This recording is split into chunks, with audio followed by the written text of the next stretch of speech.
Bharat media news కు స్వాగతం. ముందుగా హెడ్లైన్స్.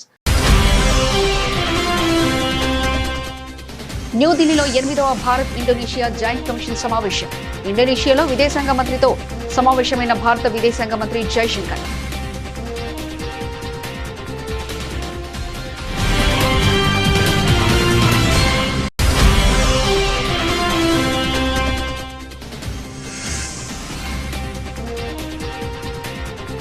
స్థానికులందరికీ అవకాశం కల్పిస్తాం.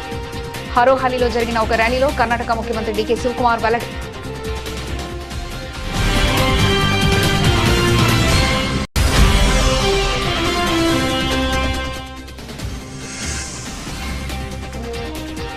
అవినీతిపై సీఎం విజయ్ ఉక్కుపాదం. టాస్మాగ్ అక్రమ వసూళ్లకు తొలి కేబినెట్ మీటింగ్లోనే చెక్.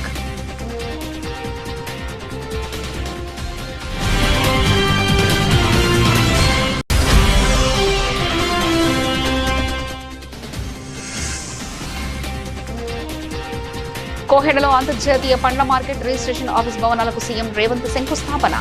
రంగారెడ్డి జిల్లా అభివృద్ధి చెందితేనే రాష్ట్రం అభివృద్ధి చెందుతుందని వెల్లడి.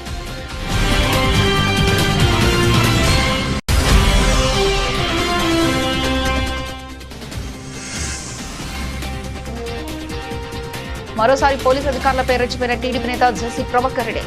ఎస్ఐసీఏలకు జేసీ ప్రభాకర్ రెడ్డి వార్నింగ్లు.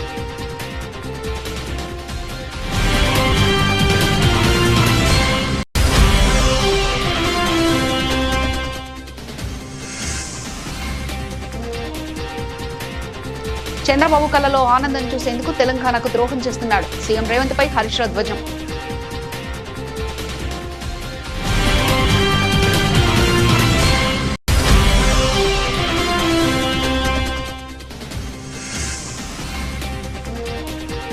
అమరావతి పేరుతో వేల కోట్ల దోపిడీ జరుగుతుంది. ప్రభుత్వంపై మాజీ ఎమ్మెల్యే టీజేఆర్ సుధాకర్ బాబు ఫైర్.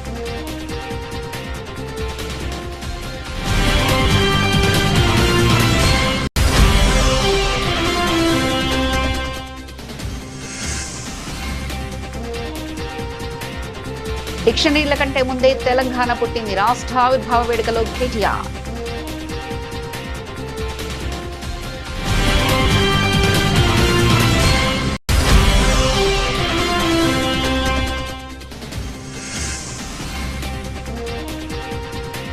డిఎస్సీ అక్రమాలపై సిబిఐ ఎంక్వైరీ ఎందుకు భయపడుతున్నారు? ప్రభుత్వాన్ని నిలదీసిన వైసీపీ నేత కారుమూరి వెంకటరెడ్డి.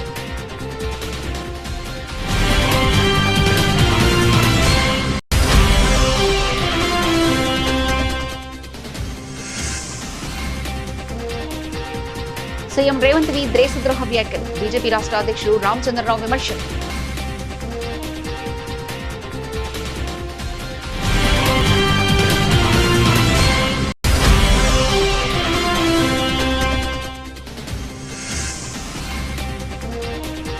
సెంచరీ మిస్ చేసుకున్న రిషబ్ పంత్. రెండో రోజు బ్రేక్ సమయానికి టీమిండియా స్కోర్ 475/6.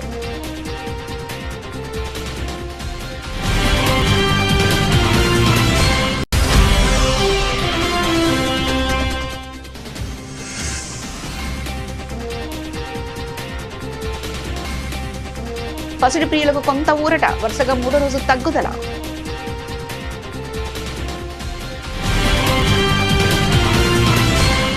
ఎనిమిదవ భారత్ ఇండోనేషియా సంయుక్త కమిషన్ సమావేశం సందర్భంగా భారత విదేశాంగ మంత్రి జైశంకర్, ఇండోనేషియా విదేశాంగ మంత్రి సుగియోవా న్యూఢిల్లీలో ద్వైపాక్షిక చర్చలు జరిపారు. ఈ సందర్భంగా జైశంకర్ మాట్లాడుతూ ఇరు దేశాల సంయుక్త కమిషన్ 4 ఏళ్ల తర్వాత జరుగుతుందని తెలిపారు. ఈ 4 ఏళ్లలో ద్వైపాక్షిక సంబంధాలలో మంచి పురోగతి సాధించమని గుర్తించడం ముఖ్యమని తాను భావిస్తున్నారని అన్నారు. Excellency, it's a great pleasure to welcome you and your delegation to New Delhi for the 8th India-Indonesia Joint Commission meeting. We had an opportunity to meet just last month on the sidelines of the BRICS Foreign Ministers meeting, and I really appreciate your taking time out to visit India again. Our Joint Commission is happening after 4 years. And I think it's important to recognize that in those 4 years, actually we made good progress in our bilateral relations. We celebrated the 75 years of establishment of our bilateral ties in 2025. We had the honor to welcome President Prabowo on his state visit and as chief guest for India's 76th Republic Day last year. Karnataka ముఖ్యమంత్రిగా బాధ్యతలు స్వీకరించిన తర్వాత తొలిసారిగా CM హోదాలో DK Shivakumar తన సొంత నియోజకవర్గంలో పర్యటించారు. ఇందులో భాగంగా ర్యాలీ నిర్వహించారు. ఈ సందర్భంగా ప్రజలను ఉద్దేశించి మాట్లాడుతూ మీ ఆశీస్సులు ప్రార్థన వల్లే తాను ముఖ్యమంత్రి అయ్యానని అన్నారు. అనంతరం అభివాదం చేస్తూ హారాహల్లి ప్రజలకు ధన్యవాదాలు తెలిపారు.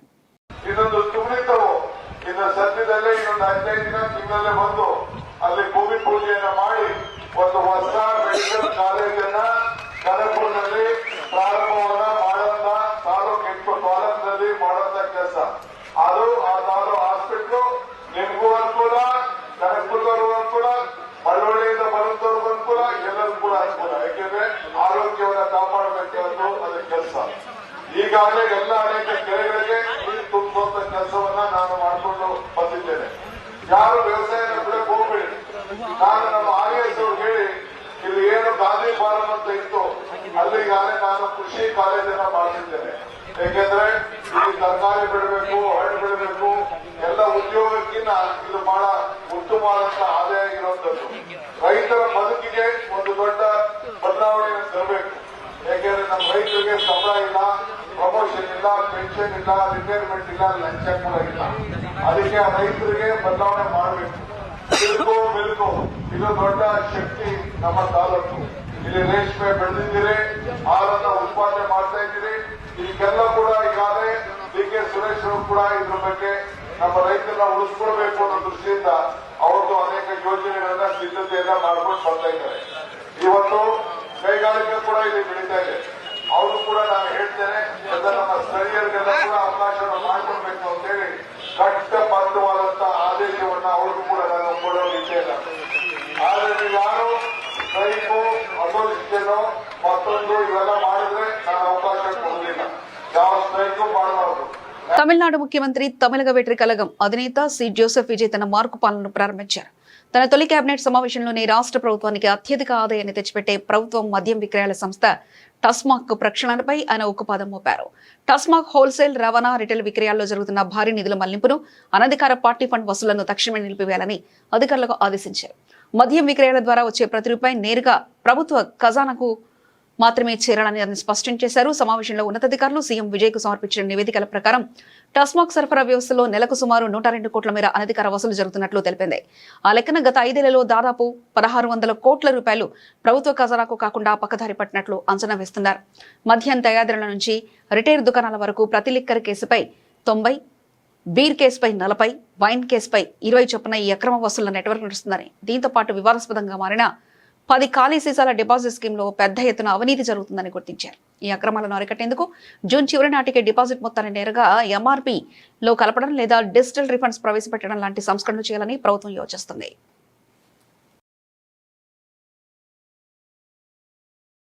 వడ్లొకటే కాదు, కొత్తిమీర, పాలకూర, కూరగాయలు, పండ్లు పండించండి, కొనుగోలు చేస్తా, దండగా అనుకున్న వ్యవసాయాన్ని పండగ చేస్తా, రైతును రాజు చేస్తా అని సీఎం రేవంత్ రెడ్డి పిలుపునిచ్చారు. కోహెడలో అంతర్జాతీయ సమీకృత పండ్ల మార్కెట్తో సహా ఇంటిగ్రేటెడ్ రిజిస్ట్రేషన్ భవనాల సముదాయాల నిర్మాణానికి శంకుస్థాపన చేశారు. అనంతరం ఏర్పాటు చేసిన బహిరంగ సభలో సీఎం మాట్లాడారు. వచ్చే డిసెంబర్ నుంచే ఈ మార్కెట్లో క్రయ విక్రయాలు మొదలు పెడతామని, 2 నెలల్లో పూర్తి స్థాయిలో అందుబాటులోకి తెస్తామని ప్రకటించారు. గ్రీన్ ఛానల్ ద్వారా నిధులు మంజూరు చేయించుకోవాల్సిన బాధ్యత సంబంధిత మంత్రి, స్థానిక శాసనసభ్యుడిదేనని చెప్పారు. హైదరాబాద్ నగరానికి ఎవరొచ్చినా, ఏ జిల్లా నుంచి వచ్చినా, ఏ రాష్ట్రం నుంచి వచ్చినా, ఏ దేశం నుంచి వచ్చినా, వాళ్ళకు పాలు కావాలన్నా, పండ్లు కావాలన్నా, కూరగాయలు కావాలన్నా, చివరికి పాలకూర, కొత్తిమీర కావాలన్నా, ఏది కావాలన్నా రంగారెడ్డి జిల్లా ప్రజలే, ఈ రైతులు కష్టపడి సూర్యుడు ఉదయించక ముందే ఇంటి దగ్గర పాలు, పండ్లు, పూలు, కూరగాయలు అన్ని కూడా ఈ జిల్లా రైతాంగం కష్టపడి పండించి ఇంటి దగ్గర ఇచ్చేవాళ్ళు. కాలక్రమేణా ఔటర్ రింగ్ రోడ్ వచ్చింది, అంతర్జాతీయ ఎయిర్పోర్ట్ వచ్చింది, మన భూముల విలువలు పెరిగినాయి, ఎకరాలు గజాలుగా మారినాయి, లేఅవుట్లుగా మారి ఈనాడు రియల్ ఎస్టేట్ పెరిగిపోయి వ్యవసాయం కుంటుపడ్డది. ఒకప్పుడు కల్వకుర్తి నుంచి RTC బస్సులో హైదరాబాద్ నగరానికి వస్తుంటే ఒక పక్కన కూరగాయలు, మరో పక్కన పాలకూర, మెంతంకూర, లేకపోతే కొత్తిమీర లాంటి తట్టలల్ల, బుట్టలల్ల చాలా మంది రైతులు బస్ ఎక్కేటోళ్ళు. ఇదే కాదు, ఒక పక్కన చూస్తే గ్రేప్ గార్డెన్స్ కనిపించేటివి. ఎన్ని రకాల పండ్లు, పాలు, కూరగాయలు, పూలు ఉన్నాయో అవన్నీ కూడా కూడా రంగారెడ్డి జిల్లా రైతాంగం ఉత్పత్తి చేసి నగర ప్రజల యొక్క అవసరాలు తీర్చేది. కాలం మారింది, అవసరాలు పెరిగినాయి. వివిధ రాష్ట్రాలు, వివిధ దేశాల నుంచి వచ్చి ఈనాడు ఔటర్ రింగ్ రోడ్డు లోపల 1,34,00,000 జనాభా ఈనాడు నివసిస్తున్నారు. Hyderabad municipal corporation, Malkajgiri municipal corporation, Cyberabad municipal corporation ఇవాళ విస్తరించి హైదరాబాద్ నగరం అంతర్జాతీయ నగరంగా మారింది. ఎంత వేగంగా అయితే నగరం అభివృద్ధి చెందిందో, ఎంత వేగంగా కృష్ణా గోదావరి జలాలు నగర దాహార్తిని తీర్చినాయో, ఈనాడు పాలు, పండ్లు, కూరగాయలు నగర ప్రజల అవసరాలు తీర్చలేకపోతున్నాయి. ఆనాడు పార్లమెంటు సభ్యుడుగా ఆ రైతులకు ఒక మనోధైర్యాన్ని ఇవ్వడానికి ఆ రోజు అక్కడికి వచ్చి మరోసారి పోలీసు అధికారులపై టీడీపీ నేత జేసీ ప్రభాకర్ రెడ్డి రెచ్చిపోయారు. గతంలో ఏఎస్పీ రోహిత్ కుమార్ చౌదరిపై జేసీ ప్రభాకర్ రెడ్డి వివాదాస్పద వ్యాఖ్యలు చేశారు. తాజాగా ఇప్పుడు ఎస్ఐసీఎల్కు జేసీ ప్రభాకర్ రెడ్డి వార్నింగ్లు ఇచ్చారు. ఓట్లో వేపించిన సిఐ, ఎస్ఐ ఇద్దరు ఉంటారు. ఈ కొడుకు ఎస్ఐ గాడు, సిఐ గాడు, వాడికి ఇదే ప్రాబ్లం వస్తే ఆ వద్దు ఏడుస్తావు. దేవుడు నీకు ఇచ్చినాడు ఆ డ్రెస్, మాకీలే. బాతోనే చెప్తానా, ఆడికి పోతావు, ఏం చేస్తావు, ఏం చేస్తావు? తిరగబడతారు జనం. నువ్వు రావాల్సిందే, మా బుద్ధి రిగ్జేషన్ చేయాల్సిందే. అందుకు విడిచిపెడతాం ఏంటిగా డ్రెస్? To protect people, to protect people. పిల్లలు ఉన్నారు. ఆ రోజు మమ్మల్ని పోటీ చేయనీయలేదు. నేను రిక్వెస్ట్ చేస్తాను ఈ పెద్ద నాయకులకి అందరికీ, మంచి పోస్టులు ఉన్నాయి, వాళ్ళకు ధైర్యం ఉంది. 2 మినిస్టర్లు ఉన్నారు, ఎమ్మెల్యేలు దండిగా మంది ఉన్నారు. ఏమే ఆ రోజు మీకు తెలుసు మన తెలుగుదేశం కార్యకర్తలు ఎంత అవసరపడినది. డెమోక్రసీ లేదు ఆవద్దు. నేను ఎందుకు చెప్తున్నానంటే ఆ పొద్దు ఈ పోలీసులే. ఏపీ సీఎం చంద్రబాబు కళ్లలో ఆనందం కోసం తెలంగాణ సీఎం రేవంత్ రెడ్డి పనిచేస్తున్నారని BRS deputy floor leader Harish Rao తెలిపారు. నీ గురువు కోసం తెలంగాణకు ద్రోహం చేస్తున్నావని సీఎం రేవంత్ రెడ్డిపై హరీష్ రావు మండిపడ్డారు. రేవంత్ రెడ్డి తన గురువు తొత్తుగా మారి తెలంగాణకు అన్యాయం చేస్తున్నారని విమర్శించారు. మమ్మల్ని తిడితే పడతాం కానీ తెలంగాణకు అన్యాయం జరిగితే ఊరుకోమని స్పష్టం చేశారు. హైదరాబాద్ లోని తెలంగాణ భవన్లో హరీష్ రావు మీడియాతో మాట్లాడారు. తిడితే మేము పడతాం కానీ ప్రశ్నిస్తూనే ఉంటామని స్పష్టం చేశారు. మాకు రాష్ట్ర ప్రయోజనాలే ముఖ్యమని తెలిపారు. తెలంగాణకు అన్యాయం జరిగితే ఊరుకోమని తెలిపారు. గతంలో కృష్ణా, ఇప్పుడు గోదావరి నది నీటి విషయంలో తెలంగాణకు ద్రోహం చేయాలని చూస్తున్నారని హరీష్ రావు మండిపడ్డారు. ఇంకా చాలా వివరాలు ఉన్నాయి, ఎందుకంటే ఇది నేను ఉత్తగా చెప్తలేను, ఆధారాలతో సహా చెప్తాను. ఇప్పుడు గతంలో నేను ఇందాక చెప్పిన ఇంటర్లింకింగ్ ఆఫ్ రివర్స్లో మేము ఏం చేసినాం, ఈ ప్రతిపాదన తెర మీదకి వచ్చినప్పుడు మేము ఏం చేసినాం. రాష్ట్రం ఏర్పడ్డ తొలినాళ్లలో ఇది minutes of the meeting 6 January 2015 NWDA meeting. ఈ మీటింగ్ నేనే నీటిపారుదల శాఖ మంత్రిగా నేను హాజరైన రోజు. ఇంటర్లింకింగ్ ఆఫ్ రివర్స్ వచ్చినప్పుడు నేను ఏం చెప్పినా అనేది పేజ్ 2లో హరీష్ రావు అని చెప్పి, he stated that there was a requirement of about 1050 TMC in Telangana for its various projects. He observed that interlinking of river projects should not be planned at the cost of Telangana state benefits and argued that all ongoing future projects of Telangana should be duly considered before arriving at surplus water for transfer from Godavari basin. మాకు 1050 TMCలు అవసరం ఉన్నాయి. మా ప్రాజెక్టులన్నీ clear అయిన తర్వాత మాత్రమే interlinking of reverse project చేపట్టాలి అని చెప్పాం. నెంబర్ 2. నేను ఇంకొక మీటింగ్ వచ్చి 20th August 2018, 20 August 2018 NWDA meeting. ఈ మీటింగ్లో కూడా ఆ రోజు కూడా నేనే హాజరయ్యాను. ఈ మీటింగ్లో ఏం చెప్పామంటే, ఆ రోజు చైర్మన్గా వెదిరే శ్రీరామ్ గారు ఉన్నారు. Vedire Sriram suggested to explore the possibility of diversion of Godavari water from proposed Icchampalli dam with reduced height of 95 meters. Amaravati నిర్మాణం పేరుతో ప్రజాధనాన్ని విచ్చలవిడిగా ఖర్చు చేస్తూ భారీ అవినీతికి పాల్పడుతున్నారని వైఎస్ఆర్సీపీ రాష్ట్ర ఎస్సీ విభాగం అధ్యక్షుడు మాజీ ఎమ్మెల్యే టీజేఆర్ సుధాకర్ బాబు ఆరోపించారు. తాడేపల్లిలోని వైఎస్ఆర్సీపీ కేంద్ర కార్యాలయంలో మీడియాతో మాట్లాడిన ఆయన చంద్రబాబు ప్రభుత్వం వ్యవస్థీకృత దోపిడీకి పాల్పడుతుందని విమర్శించారు. అమరావతిలో నిర్మాణాల కోసం చదరపు అడుగుకు 20,000కు పైగా ఖర్చు చేయడం అవినీతికి పరాకాష్ఠని ఆయన అన్నారు. కేవలం చంద్రబాబు నాయుడు మాత్రమే దోపిడీని నికార్సుగా చేస్తాడు. ఏ సిగ్గుపడడు. కార్యకర్తలకు డబ్బులు పంచిపెట్టడం, కార్యకర్తల జోబులు నింపటం, వాళ్ళకు అనుకూలంగా ఉన్న పత్రికలకు దోచిపెట్టడం, మీడియా సంస్థలకు పంచిపెట్టడం అనే సిద్ధాంతాన్ని పూర్తిగా న్యాయం చేస్తూ ఓ మంచి దోచుకునే పరిపాలన అందించడంలో పూర్తిగా ఆయన సక్సెస్ అయ్యాడు. రాజధాని ప్రాంతంలో చంద్రబాబు నాయుడు గారు 5 ఎకరాల స్థలంలో సువిశాలంగా ఒక ఇల్లు కడుతున్నాడు. దాని ఎకరం విలువని వాళ్ళు ప్రభుత్వానికి డాక్యుమెంట్లు స్టాంప్ డ్యూటీ కొని ప్రభుత్వానికి వెల చెల్లించి ఇంటి నిర్మాణం చేస్తున్నారు. ఎవరికి అభ్యంతరం ఉండటానికి వీల్లేదు. అది ప్యాలెస్ కాదు సుమా, అది పూరి గుడిసె. మమ్మల్ని తాడేపల్లి ప్యాలెస్ అని అంటున్నారు కదా. జగన్మోహన్ రెడ్డి గారు ఒక అరెకరంలో 25 ఎకరంలో కట్టుకుంటే తాడేపల్లి ప్యాలెస్ అయింది. చంద్రబాబు నాయుడు గారు అమరావతిలో ఒక పూరి గుడిసె కట్టుకుంటున్నాడు. కేవలం 5 ఎకరాల్లో చంద్రబాబు నాయుడు ఇంటిని నిర్మాణం చేస్తున్న సంస్థ పేరు ఏమిటి? ఆ సంస్థకు డబ్బులు సమకూర్చి పెడుతున్న వాళ్ళు ఎవరు?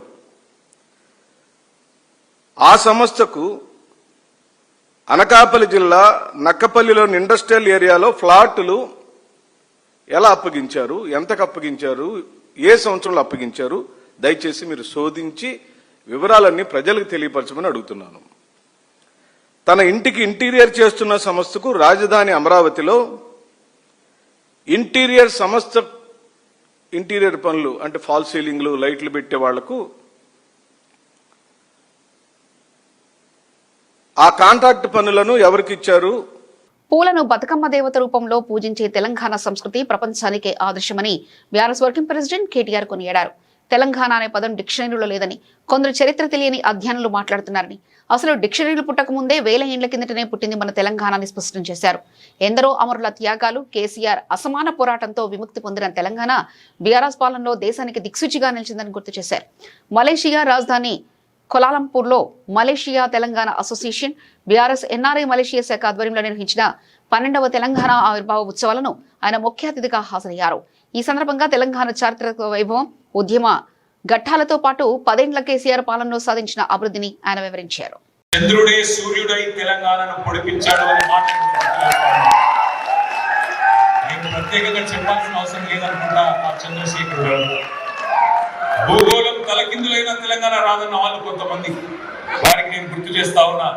భూగోళం తలకిందులేవి కాలేదు కానీ దేశ రాజకీయ వ్యవస్థను తలకిందులు చేసి భూగోళం పైన తెలంగాణ పటాన్ని గీసి కొత్త చరిత్ర లిఖించిన నాయకుడు ఆ చంద్రశేఖర్. ఒక సినిమా దర్శకుడు త్రివిక్రమ్ శ్రీనివాస్ గారు అని ఉంటారు. ఆయన ఒక మాట అన్నారు, చరిత్ర సృష్టించిన వాళ్ళు చాలా మంది ఉంటారు, కానీ కేసీఆర్ గారు చరిత్రతో పాటు తెలంగాణ అనే జాగ్రఫీని కూడా సృష్టించిన నాయకుడు అనే మాట వారు చెప్పడం జరిగింది. మరి అసంభవం అనుకున్న తెలంగాణ ఎట్లా సంభవం అయింది? ఎట్లా అయింది అంటే, సంభవామి యుగే యుగే అని ఒకడు పుడితే అసంభవాలు కూడా సంభవం అవుతాయి. అసాధ్యం ఎట్లా సుసాధ్యమైంది? అనితర సాధ్యుడు అడుగు వేస్తే అసాధ్యాలు కూడా సుసాధ్యాలు అవుతాయి.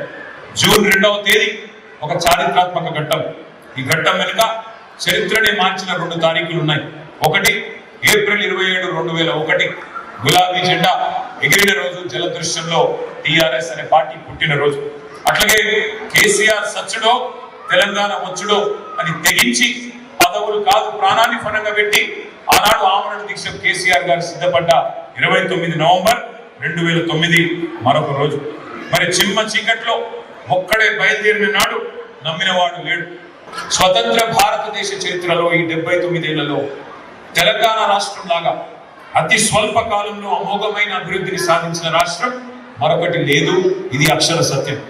మీకు ఎప్పుడైనా మోటివేషన్ కావాలన్నా, ఇన్స్పిరేషన్ కావాలన్నా, వ్యక్తిత్వం. ఈ రాష్ట్రానికి 2 సంవత్సరాలుగా పట్టినటువంటి నారాసుర గొడ్డల మీదే కదా అంటూ టీడీపీని ఉద్దేశించి వైసీపీ నేత కారుమూరి వెంకటరెడ్డి ధ్వజమెత్తారు. అన్ని వ్యవస్థలకు పట్టినటువంటి గొడ్డలి నారాసుర గొడ్డలే కదా అంటూ విమర్శించారు. వైఎస్ఆర్సీపీ జగన్ గారిపై ఆరోపణలు చేయడానికి సిగ్గులేదా అని దుయ్యబట్టారు. డిఎస్సీ అక్రమాలపై సిబిఐ ఎంక్వైరీకి ఎందుకు భయపడుతున్నారని ప్రశ్నించారు. కేవలం 5 ఏళ్ల పాలనలో 2 ఏళ్ల కోవిడ్ ఉన్న 6 లక్షల పైగా ప్రభుత్వ ఉద్యోగాలు కల్పించిన ఘనత వైఎస్ జగన్ అని వెంకటరెడ్డి గుర్తు చేశారు. చంద్రబాబు నాయుడు గారు ప్రతిరోజు బరి తెగించి ఇష్టం వచ్చినట్టుగా నోటికి ఏది వస్తే అది గొడ్డల పార్టీ అని మాట్లాడుతున్నాను. నేను అడుగుతా ఉన్నా, ఎవరిది గొడ్డల పార్టీ చంద్రబాబు నాయుడు గారు? ఈ రాష్ట్రానికి 2 సంవత్సరాలుగా పట్టినటువంటి నారాసుర గొడ్డలి మీది కదా. ఈ రోజు మీది నారాసుర పార్టీ, నారాసురుడుగా మీరందరికీ ప్రజలకు తెలుసు కదా. అన్ని వ్యవస్థలకి పట్టినటువంటి శాశ్వత గొడ్డలి నారాసుర గొడ్డలే కదా. మీ పేరు నారాసురుడు, మీ పార్టీ పేరు నారాసుర పార్టీ. మీ నారాసుర గొడ్డలి ఈ రాష్ట్రానికి, నారాసుర గొడ్డలి పోటీ రాష్ట్రానికి 2 సంవత్సరాలుగా పడి రాష్ట్రంలో ప్రతి వర్గం ఈరోజు అన్యాయం అయిపోయారు. మీ నారాసుర గొడ్డలి పోటు పట్టడం వల్ల వ్యవస్థలన్నీ భ్రష్టు పట్టిపోయి ఇక్కడ జంగిల్ రాజు పాలన నడుస్తా ఉంటే నువ్వు మళ్ళీ ప్రతిపక్షంగా ఉన్నటువంటి జగన్మోహన్ రెడ్డి గారి మీద ఆరోపణ చేస్తున్నావా? కొద్దిగన్నా మానవ జన్మ అయితే సిగ్గు కొద్దిగన్నా ఉంటది కదా చంద్రబాబు నాయుడు గారు. మీకు ఉందో లేదో మీరే ఇంకా చెప్పాలి. 2, నిరుద్యోగులను వంచిన వైకాపాకు డిఎస్సిపై మాట్లాడే అర్హత ఎక్కడదని అడుగుతున్నారు. ఎవరు నిరుద్యోగులను వంచింది? స్పోర్ట్స్ కోటా పోస్టుల్ని అమ్ముకొని పేపర్ లీకేజు ఇలా ఈ డిఎస్సికి సంబంధించి మేము క్వశ్చన్స్ అడిగితే దాన్ని సమర్థవంతంగా తిప్పికొట్టాడంట. ఎందుకు దమ్ముంటే సిబిఐ ఎంక్వైరీ ఇవ్వచ్చు కదా, అప్పుడు సిబిఐ తేల్చిద్ది కదా, సమర్థవంతంగా తేల్చిద్ది కదా సిబిఐ. ఏం దమ్ము లేదా? పైన అధికారంలో మీరే ఉన్నారు, కింద అధికారంలో మీరే ఉన్నారు, అయినా సిబిఐ ఎంక్వైరీ ఇవ్వడానికి భయపడుతున్నారంటేనే ఇక్కడ డిఎస్సిలో నీ కొడుకు ఆధ్వర్యంలో, మీ శాప్ చైర్మన్ రవినాయుడు ఆధ్వర్యంలో అక్రమాలు జరిగినాయి. అవినీతి డిఎస్సి ఇది. పోస్టులు నమ్ముకున్నారు. మేము అడిగిన దానికి సూటిగా సమాధానం చెప్పలేకపోతున్నారు. ఏదైతే 3.5 లక్షల మంది డిఎస్సి అభ్యర్థుల జీవితాలని నాశనం చేశారు మీరు. అదేమని అడిగితే మీరంటే ఒక్క డిఎస్సి కూడా ఇవ్వలేదని చెప్పి దుష్ప్రచారం చేస్తారు. ఎవరు చెప్పారు? దీనికి సమాధానం చెప్పు. 1998 సంవత్సరంలో డిఎస్సికి సంబంధించిన 4059 పోస్టుల్ని ఉద్యోగ ముఖ్యమంత్రి రేవంత్ రెడ్డి ఓ ఆంగ్ల పత్రిక ఇంటర్వ్యూలో మాట్లాడిన మాటలు వింటుంటే ఆయనవి దేశద్రోహ వ్యాఖ్యలని స్పష్టమవుతుందని బీజేపీ రాష్ట్ర అధ్యక్షుడు ఎన్ రామచంద్రరావు చెప్పారు. యాదగిరిగుట్టలో జరుగుతున్న బీజేపీ హైదరాబాద్ సెంట్రల్ పండిట్ దీన్ దయాళ్ అభియాన్ ప్రశిక్షణ కార్యక్రమంలో ఆయన ప్రసంగించారు. ఢిల్లీలో పాలన సాగిస్తున్న నేతలకు సెల్యూట్ చేయాలంటే సిగ్గనిపిస్తుందంటూ రేవంత్ చెప్పడాన్ని ఆయన ఖండించారు. 60-70 సార్లు ఢిల్లీ వెళ్లి రాహుల్ సోనియా గాంధీ కాళ్లు మొక్కి కప్పం కట్టడం సిగ్గనిపించట్లేదా అని ఆయన ప్రశ్నించారు. దక్షిణాది ఉత్తరాది అనేవి దేశ వ్యతిరేక మాటలని అన్నారు. కాంగ్రెస్ పార్టీ ఈ దేశాన్ని విభజించే ఆలోచన ఉన్నది. ఎందుకంటే అతను అయ్యేది లేదు, ఇక్కడ వాళ్ళు వచ్చేది లేదు. వచ్చేసరికి తెలంగాణలో కూడా భారతీయ జనతా పార్టీ ప్రభుత్వం వస్తుంది. మీకున్నదే ఇప్పుడు 3 రాష్ట్రాలు. ఆ 3 రాష్ట్రాల్లో కర్ణాటకలో జరిగే ఎన్నికల్లో కూడా బీజేపీ గెలుస్తుంది. ఇప్పటికే దక్షిణాదిగా కర్ణాటకలో ఒకసారి మేము అధికారంలో వచ్చినాం, పాండిచేరిలో అధికారంలో ఉన్నాం, కేరళలో 3 సీట్లు గెలిచి మొట్టమొదటిసారిగా 10% ఓట్లు తీసుకొచ్చింది భారతీయ జనతా పార్టీ. కాబట్టి దేశవ్యాప్తంగా భారతీయ జనతా పార్టీకి ఈరోజు ఆదరణ పెరుగుతూ ఉన్నది. 12 సంవత్సరాలు సుదీర్ఘ కాలంగా ప్రధానమంత్రి ఉన్నటువంటి నరేంద్ర మోదీ గారు ఈరోజు 12 సంవత్సరాలుగా ఉండి ఈ దేశానికి ఎన్నుకోబడ్డ అధిక కాలం పరిపాలించినటువంటి వ్యక్తి ప్రధానమంత్రి నరేంద్ర మోదీ గారు మన దేశానికి. నెహ్రూ గారు ఫస్ట్ టర్మ్లో వారిని నామినేటెడ్, ఇది ఇంట్రీమ్ ప్రైమ్ మినిస్టర్. కానీ ఎలక్టెడ్ ప్రైమ్ మినిస్టర్గా 12 సంవత్సరాలు, ఇంకా 3 సంవత్సరాలు ఉంది. దాని తర్వాత మళ్ళీ వారే ప్రధానమంత్రి అవుతారనుకుంటే పూర్తి నమ్మకం ఉంది. కాబట్టి ఈ 12 సంవత్సరాల పరిపాలనలో తెలంగాణకు మనం ఇచ్చింది 13 లక్షల కోట్ల రూపాయలు. ఒక్కసారి లెక్క చెప్పమని చెప్పేసి రేవంత్ రెడ్డి గారిని అడుగుతా ఉన్నాను. అదే 12 సంవత్సరాలు అంతకుముందు 10 సంవత్సరాలు మీ మన్మోహన్ సింగ్ గారి యొక్క ప్రభుత్వంలో, యూపీఏ ప్రభుత్వంలో ఈ దేశాన్ని లూటీ చేసింది మీరు కాదా? 2G స్కామ్ కింద, సంబరేన్ స్కామ్ కింద, ఆ స్కామ్ కింద, ఈ స్కామ్ కింద కోట్లాది రూపాయలు దేశ ధనాన్ని మీరు కొట్టుకోబోయారే. కానీ ఈ 12 సంవత్సరాలు నరేంద్ర మోదీ గారు అవినీతి రహితమైన పాలన ఈరోజు దేశానికి ఇచ్చారు. భారత్ ఆఫ్ఘనిస్తాన్ జట్ల మధ్య ఏకైక టెస్ట్ మ్యాచ్ లో తొలి ఇన్నింగ్స్ లో 268/3తో రెండో రోజు ఆటను ప్రారంభించారు టీమిండియా. లంచ్ బ్రేక్ సమయానికి 110 ఓవర్లలో 6 వికెట్లు కోల్పోయి 475 పరుగులు చేసింది.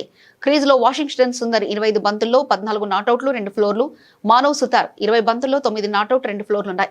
తొలి రోజు భారీ ఆధిక్యంతో రెండో రోజు ఆటను ప్రారంభించిన టీమిండియా కాస్త తడబడింది. తొలి సెషన్లోనే వరుస ఓవర్లో రిషబ్ పంత్ 81, ధ్రువ్ జురెల్ 19 పెవిలియన్ చేరారు. శనివారమే సెంచరీ చేసిన శుభమన్ గిల్ 177 బంతుల్లో 126, 15 ఫోర్లు, 1 6 పరుగులు చేసి రెండో రోజు అవుట్ అయ్యాడు. సలీం సాఫీ 4, రెహమాన్ షరీఫీ 1, హష్మతుల్లా సాహిదీ 1 వికెట్ పడగొట్టారు.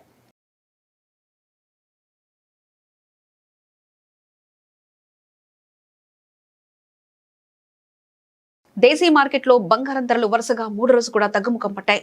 అంతర్జాతీయంగా ప్రతికూల సంకేతాలు తోడవడంతో కాకుండా దేశీయంగా డిమాండ్ మందగించడంతో పసిడి ధరలు దిగి వస్తున్నాయి. జూన్ 7 నాటి ట్రెండింగ్ లో 24 క్యారెట్ల బంగారం ధర 10 గ్రాములు సుమారు ₹300 తగ్గి 1,52,730 వద్దకు చేరింది. అలాగే 22 క్యారెట్ల 10 గ్రాముల ఆభరణాల బంగారం ధర 1,40,000 వద్ద కొనసాగుతుంది. నగరంలో కిలో వెండి ధర 2.7 లక్షలుగా నమోదైంది. విజయవాడలో కూడా ఇవే ధరలు కొనసాగుతున్నాయి. ఇక దేశంలోని ఇతర ప్రధాన నగరాల విషయానికి వస్తే చెన్నైలో ప్రస్తుతం 24 క్యారెట్ల 10 గ్రాముల పసిడి ధర 1,54,910గా ఉండగా 22 క్యారెట్ల బంగారం ధర 1,42,000గా ఉంది.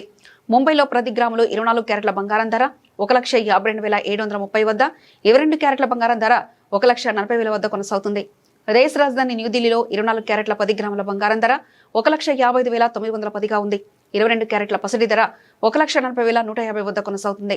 నిన్న భారత్ మార్కెట్లో మేలిమి బంగారం సగటు ధర రికార్డు స్థాయిలో 3,000 మేర తగ్గగా వెండి ధరలో 10,000 మేర కోతబడింది.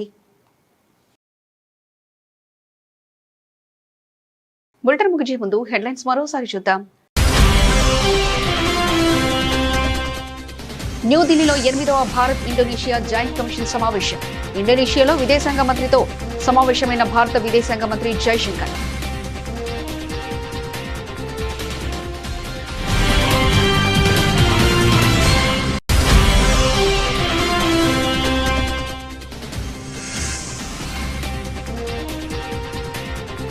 స్థానికులందరికీ అవకాశం కల్పిస్తాం. హరోహల్లిలో జరిగిన ఒక ర్యాలీలో కర్ణాటక ముఖ్యమంత్రి డీకే శివకుమార్ వెల్లడి.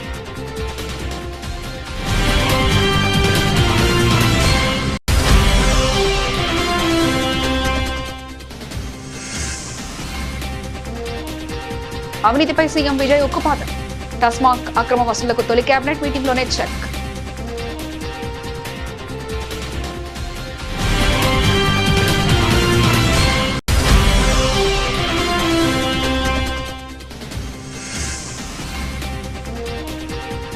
కోహెడలో అంతర్జాతీయ పండ్ల మార్కెట్ రిజిస్ట్రేషన్ ఆఫీస్ భవనాలకు సీఎం రేవంత్ శంకుస్థాపన. రంగారెడ్డి జిల్లా అభివృద్ధి చెందితేనే రాష్ట్రం అభివృద్ధి చెందుతుందని వెల్లడి.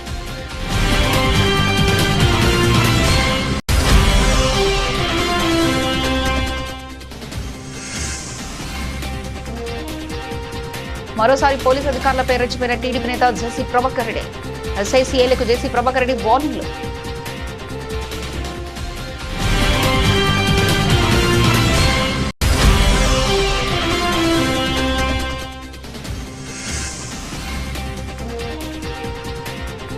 చంద్రబాబు కళ్ళలో ఆనందం చూసేందుకు తెలంగాణకు ద్రోహం చేస్తున్నాడు. సీఎం రేవంత్ పై హరీష్ రావు ధ్వజం.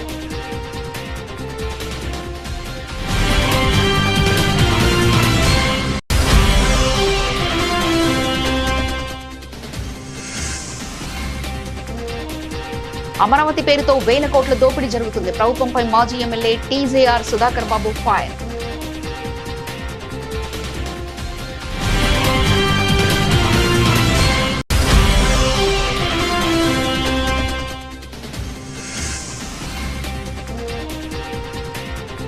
డిక్షనరీల కంటే ముందే తెలంగాణ పుట్టింది. రాష్ట్ర ఆవిర్భావ వేడుకలో కేటీఆర్.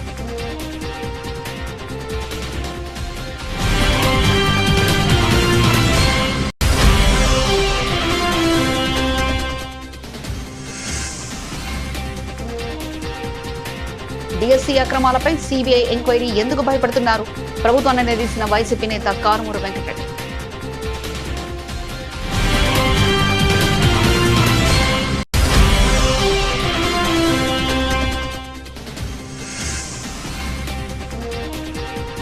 సీఎం రేవంత్ ని దేశద్రోహ వ్యాఖ్యలు. బీజేపీ రాష్ట్ర అధ్యక్షుడు రామచంద్రరావు విమర్శలు.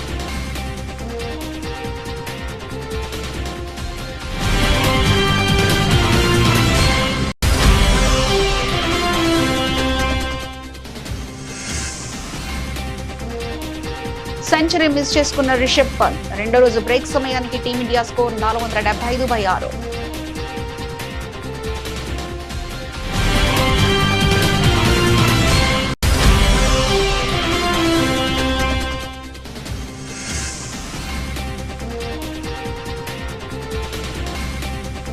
పసిడి ప్రియులకు కొంత ఊరట. వరుసగా 3వ రోజు తగ్గుదల.